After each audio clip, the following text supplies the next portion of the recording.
ሰራዊቱ ከየትኛውም አቅጣጫ ሊቃጣ የሚችል ማንኛውንም ጥቃት ለመከላከል ዝግጁ ነው አሉ ፊልድ ማርሻል ብርሃኑ ጁላ።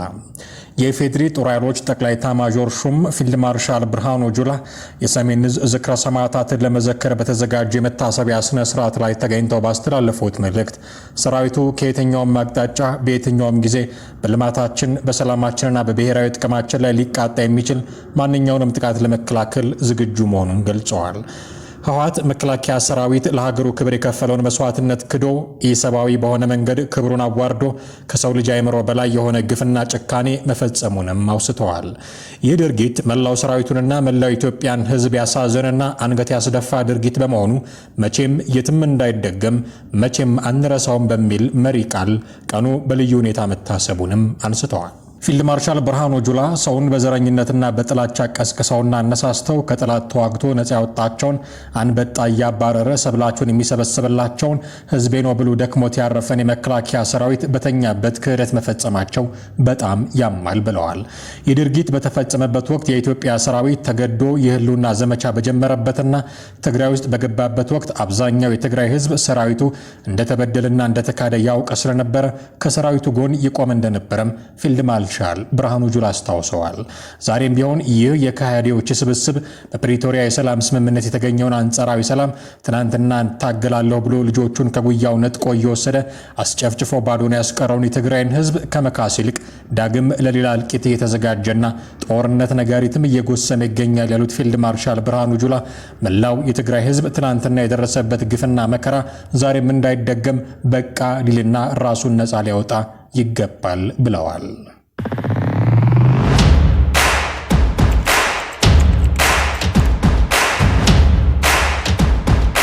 በኤርትራ ታስረው የሚገኙ የትግራይ ተወላጆች በዛሬው ዕለት በራማ በኩል አድዋ እንደሚገቡ ተሰማ። በቁጥር ከ115 በላይ መሆናቸውም ታውቋል። ከእስረኞቹ መካከል የህወሓት ተዋጊዎች እንደሚገኙበትም ለማወቅ ተችሏል። ይህ የሻዕቢያ የህወሓት እስረኞችን የመፍታት ውሳኔ የጽምዶ አካል እንደሆነ በትግረኛ የወጡ መረጃዎች ያመላክታሉ። ይህ በእንዲህ እንዳለ በህገወጥ መንገድ ኬንያ የገቡ 44 ኤርትራውያን ስደተኞች በምዕራባዊ የአገሪቱ ክፍል መያዛቸውን ፖሊስ አስታውቋል። ቡንጉማ በተባለ የኬንያ ግዛት ትናንት እሁድ ዕለት ጥቅምት 23 ቀን 2018 ዓ.ም የተያዙት ስደተኞቹ ሚቲ ምንብሊ በሚባል ገጠራማ መንደር በሚገኝ የአንድ ግለሰብ መኖሪያ ውስጥ በቁጥጥር ስር መዋላቸውን የፖሊስ መረጃ ይጠቁማል። በንጉማ ግዛት ኤርትራውያን ስደተኞች ከኢትዮጵያ ወደ ኡጋንዳና ከኢትዮጵያ ወደ ኬንያ የሚተላለፉበት መስመር ነው። ስማቸው ያልተጠቀሰ የዓይን እማኞች እንዳሉት ስደተኞቹ ትናንት ጠዋት በወታደራዊ ተሽከርካሪ ወደ አካባቢው ደርሰዋል። ኤርትራውያኑ በብሪጋደር ፖሊስ ጣቢያ የተያዙ ሲሆን ምርመራ ተደርጎባቸው ፍርድ ቤት እንደሚቀርቡም ተገልጿል። በኤርትራ ያለውን አፈናና ጭቆና የሚሸሹ ስደተኞች ከዚህ ቀደም በሱዳን በኩል ያልፉ የነበረ ቢሆንም በእርስ በርስ ጦርነቱ ምክንያት ይህንን መንገድ መጠቀም አልቻሉም። የሱዳን ጦርነት ሲነሳ ኤርትራውያን ስደተኞች ወደ ደቡብ ሱዳንና ኢትዮጵያም ተሻግረዋል። ስደተኞቹ በኢትዮጵያ ለተወሰነ ጊዜ ቆይተው ወደ ኡጋንዳና ኬንያ ያቀናሉ።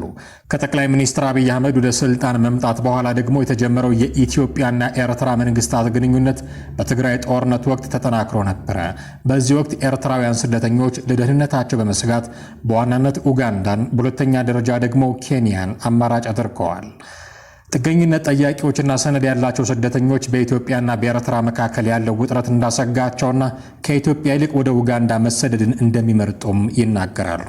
በኡጋንዳ የኤርትራ፣ የኢትዮጵያ፣ የሱዳን፣ የደቡብ ሱዳንና የዴሞክራቲክ ሪፐብሊክ ኦፍ ኮንጎ ስደተኞች ይኖራሉ።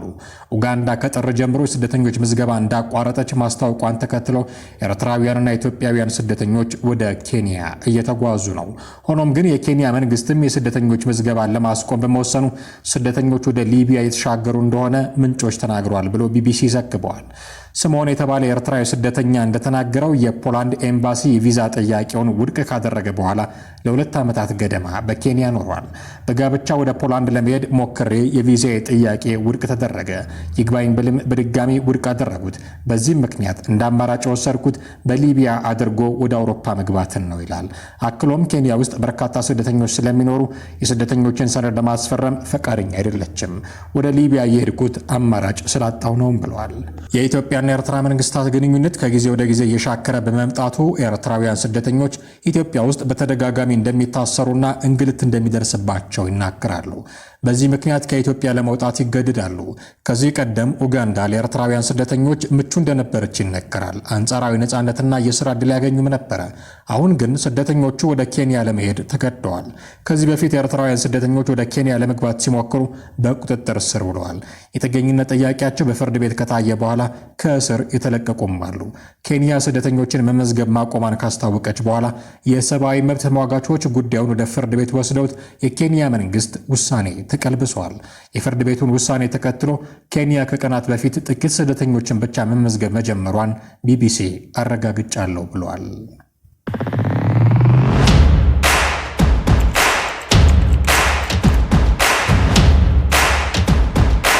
ህዝባዊ ወያኔ ሓርነት ትግራይ ህወሓት የኢትዮጵያ መንግስት ሌላ ዙር ጦርነት ለማካሄድ ግልጽ እንቅስቃሴ እያደረገ ነው ሲል ከሰሰ። የዓለም አቀፉ ማህበረሰብ ይህን እንቅስቃሴ እንዲያቆምም አሳስበዋል። በኢትዮጵያ የሚገኘው የአውሮፓ ህብረት ልዑክ 22 የአውሮፓ ህብረት ሀገራትና ኖርዌይ ደግሞ ከመጪው አጠቃላይ ምርጫ በፊት በፕሪቶሪያ ስምምነት ፈራሚዎች መካከል ፖለቲካዊ ንግግር እንዲቀጥል በጋራ ባወጡት መግለጫ ጠይቀዋል። ህወሓትና የምዕራቡ ዓለም ሀገራት ኤምባሲዎች ይህንን ያሉት የትግራይ ጦርነትን ያስቆመው የፕሪቶሪያው ስምምነት 3ኛ ዓመትን በማስመልከት በትናንትናው ዕለት ባወጧቸው የተለያዩ መግለጫዎች ነው። የዘላቂ የተኩስ አቁም ስምምነት አንዱ ፈራሚ የሆነው ህወሓት በፕሪቶሪያው ስምምነት አማካኝነት መፈጸም የነበረባቸው ተግባራት ተፈጻሚ አለመሆናቸውን በመግለጫው አንስተዋል። በሁለት ዓመቱ ደም አፋሳሽ ጦርነት ወቅት የትግራይ ህዝብ ጭፍጨፋ፣ ጾታዊ ጥቃት፣ መፈናቀል እንዲሁም ንብረት ዘረፋና ውድመት እንደተፈጸመበትም ገልጸዋል። ይህንን ጉዳት ያስከተለውን ውጊያ ለማስቆም ከ3 ዓመት በፊት የፕሪቶሪያ ስምምነት መፈረሙን ያስታወሰው ህወሓት ይሁን እንጂ ጦርነቱ በዝምታ ከሚካሄድ ዘር ማጥፋት ጋር ቀጥሎ 5 ዓመታት ተቆጥረዋል ብለዋል። በዚህም ምክንያት የተፈናቀሉ ሰዎች መመለስ አለመቻላቸውን እንዲሁም ወራሪ ሲል በጠራው ኃይል ስር የሚኖረው የትግራይ ህዝብ እየተገደለ እየታፈነና በማንነቱ ምክንያት እየተሰቃየ መሆኑን በማንሳትም ወንጅሏል። የፍትህና የተጠያቂነት ሂደት እንዲሁም የጦርነቱ መነሻና አፈታቱን በተመለከተ ፖለቲካዊ ንግግር አልተጀመረም ሲል በስምምነቱ መሰረት መፈጸም የነበረበት አንዱ ተግባር አለመከናወኑንም አስታውሷል። በአጠቃላይ የፕሪቶሪያው ስምምነት እንደተጠበቀው ውጤት ሳያመጣ 3 ዓመታትን ደፍኗል ያለው ህወሓት ለዚህም የኢትዮጵያ መንግስትንና በስምምነቱ ሂደት የተሳተፉ አካላትን ወቅሷል። መግለጫው የፌዴራል መንግስት ፕሪቶሪያ ላይ የተስማማበትን ስምምነት መፈጸም አለመቻሉን እንደ አንድ ምክንያትም ጠቅሷል። አደራዳሪ ሀገራት፣ አህጉራዊ ተቋማትና ግለሰቦች ስምምነቱ በተፈረመበት መንፈስና ተግባራዊ መሆን በጀመረበት ፍጥነት እንዲካሄድ መከታተል ላይ ያሳዩት መዘናጋትም ለስምምነቱ በተሟላ ሁኔታ አለመፈጸም አስተዋጽኦ ማድረጉንም አንስቷል። ህወሓት የፌዴራል መንግስት የተጣሉበትን ግዴታዎች ካለመፈጸም ባሻገር ስምምነቱን የሚጥሱ ተግባራት ላይ ተጠምዶ እንደሚገኝ በመግለጽም ከሷል። በትግራይ ህዝብና ብሔራዊ ተቋማቱ ላይ ተከታታይ የፕሮፓጋንዳ ዘመቻ እንዲሁም ስም ማጥፋት ማካሄድ ህወሓት በፌዴራል መንግስት ተፈጽሟል ያላቸው ተግባራት ናቸው። የፌዴራል መንግስት ታጣቂዎች በመመልመል በማሰልጠንና በማደራጀት የትግራይ ህዝብ እርስ በርሱ እንዲዋጋ እየሰራ ነው ሲልም ከሷል። ከዚህም አልፎ የፕሪቶሪያ ስምምነትን የሚያፈርስና ሌላ ዙር ጦርነት ለማካሄድ ግልጽ እንቅስቃሴ በማድረግ ላይ ይገኛል በማለት በፌዴራል መንግስት ላይ ውንጀላውን አቅርበዋል። ህወሓት የፌዴራል መንግስት ሌላ ዙር ጦርነት ለመክፈት የሚያደርገው እንቅስቃሴ በሁሉም መልክ በጣም የከፋ ጉዳት እንደሚያስከትል በመጥቀስ አስጠንቅቋል። መንግስት በጦርነት የሚሟላ ፍላጎትም ሆነ የሚፈታ ልዩነት እንደሌለ አውቆ የፕሪቶሪያ ስምምነት እንዲፈጸም ኃላፊነቱን እንዲወጣና ፖለቲካዊ ንግግርን እንደ መፍትሄ እንዲወስድም አሳስበዋል። የዓለም ማህበረሰብ በበኩሉ በኢትዮጵያ መንግስት እየተቀጣጠለ ያለው ሌላ ዙር ጦርነት ማስቆም የሚጠበቅበትን ሁሉ መፈጸም ይገባዋል ሲልም ጥሪውን አቅርበዋል። አደራዳሪ አካላትና አህጉራዊ ተቋማትም ለሁኔታው ትኩረት እንዲሰጡ ያሳስበው ህወሓት የአፍሪካ ህብረት ስብሰባ እንዲጠራ በድጋሚ ጠይቋል። የአፍሪካ ህብረት ፓኔል እንዲጠራና የስምምነቱ ነባራዊ ሁኔታ ተገምግሞ የተኩስ አቁም ስምምነቱ ወደ ዘላቂ የሰላም ስምምነት እንዲያድግ ጫና እንዲያደርጉም እንጠራለን ሲል በመግለጫው አስፍሯል። የፕሪቶሪያው ስምምነት የተፈረመበትን 3ኛ ዓመት በማሰብ መግለጫ ያወጡት በኢትዮጵያ የሚገኙ የአውሮፓ ህብረት አባል ሀገራትና የኖርዌይ ኤምባሲዎችን በተመሳሳይ በፌዴራል መንግስትና በህወሓት መካከል ፖለቲካዊ ንግግር እንዲካሄድ ጠይቀዋል። በኢትዮጵያ የሚገኘው የአውሮፓ ህብረት ልዑክ ጋር በመሆን ይህንን መግለጫ ካወጡት 22 ሀገራት መካከል ፈረንሳይ፣ ጣሊያን፣ ጀርመን፣ ቤልጂየም፣ ዴንማርክ፣ አየርላንድ እና ስፔን ይገኙበታል። ሀገራቱ ስምምነቱ ከተፈረመ በኋላ ለተከናወኑት መሰረታዊ አገልግሎቶችን መመለስ፣ ሰብአዊ አቅርቦት መሻሻል እንዲሁም የትጥቅ ማስፈታት በበተንና መልሶ ማዋሃድ ሂደት መጀመር እውቅና እንደሚሰጡም አስታውቀዋል። መግለጫው የተወሰኑ የሀገር ውስጥ ተፈናቃዮች እንዲመለሱ የማስቻል ተግባር መከናወኑን በመጥቀስ የኢትዮጵያ መንግስትና ህወሓትን አመስግነዋል።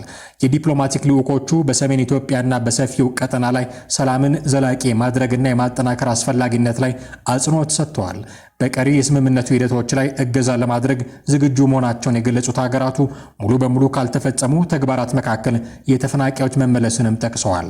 ተፈናቃዮች ወደ ቀያቸው መመለስ ያለባቸው ዓለም አቀፍ ሰብአዊ ህግን እና ምርጥ ተሞክሮችን ባሟላ አካሄድ መሆን እንዳለበትም ጠቁመዋል። ታማኒና ተጎጂዎችን ማዕከል ያደረገ የሽግግር ፍትህ ተፈጻሚነት ላይም እገዛ ለማድረግ ያላቸውን ዝግጁነትም ገልጸዋል። በኢትዮጵያ የሚገኙት የአውሮፓ ህብረትና የሀገሪቱ ዲፕሎማቶች አክለውም ከመጪው አጠቃላይ ምርጫ አስቀድመው በስምምነቱ ፈራሚዎች መካከል ፖለቲካዊ ንግግር እንዲቀጥል ጥሪ እናቀርባለን ብለዋል። በግጭቱ የተጠቁ የሀገሪቱ ክፍሎች ከቁስራቸው እንዲሽሩ እንዲሁም ፍትህ እንዲሰፍን ለማድረግ ተጠያቂነት መኖር፣ የሰብአዊ መብት መከበር በተለይም የሴቶችና የሴቶች ልጆች መብት መከበርና እርቅ አስፈላጊ መሆናቸውን አስገንዝበዋል። ሀገሪቱ ውስጥ እየተካሄዱ ያሉ ግጭቶች በውይይት እንዲፈቱ እንዲሁም ባለድርሻ አካላት ሁሉም በአገራዊ ምክክሩ ሂደት ገንቢ በሆነ መንገድ እንዲሳተፉ እናበረታታለን ሲሉም ጥሪያቸውን አቅርበዋል። ትላንት ጥቅምት 23 ቀን 2018 ዓ.ም ከተፈረመ 3ኛ ዓመቱን የደፈነው የፕሪቶሪያው ስምምነት ጠቅላይ ሚኒስትር አብይ አህመድ ባለፈው ሳምንት በሕዝብ ተወካዮች ምክር ቤት ተገኝተው ማብራሪያ በሰጡበት ወቅትም ተነስቶ ነበረ። አብይ ከስምምነቱና ከትግራይ ክልል ፖለቲካዊ ሁኔታ ጋር በተያያዘ የሰጧቸው ማብራሪያዎች እንዲሁ በህወሓት ላይ ውንጀላ የሰነዘሩ ነበሩ። ጠቅላይ ሚኒስትሩ የትግራይ አመራሮች መሳሪያ ደብቀው እንዳስቀመጡና በኮንትሮባንድ እያስገቡ መሆኑ እንዲሁም ታጣቂዎችን እያሰለጠኑና እያስመረቁ እንደሆነ የሚጠቁም ወንጀል አሰምተዋል። የትግራይ አመራሮች ከውጭ ወይንም ከውጭ ሀገራት መንግስታት ጋር ምን እያደረጉ ነው ሲልም ተመሳሳይ ድምጸት ያለው ጥያቄ አንስተዋል። በትግራይ ክልል ተጨማሪ ውጊያ አያስፈልግም፣ ትግራይ የሚደረግ ውጊያ ዓላማ የለውም፣ ዓላማ የሌለው ውጊያ ደግሞ የተሳካ ይሁን ያልተሳካ ማረጋገጫ የለውም ሲሉ መንግስታቸው ሌላ ግጭት ውስጥ የመግባት ፍላጎት እንደሌለው ገልጸው ነበር።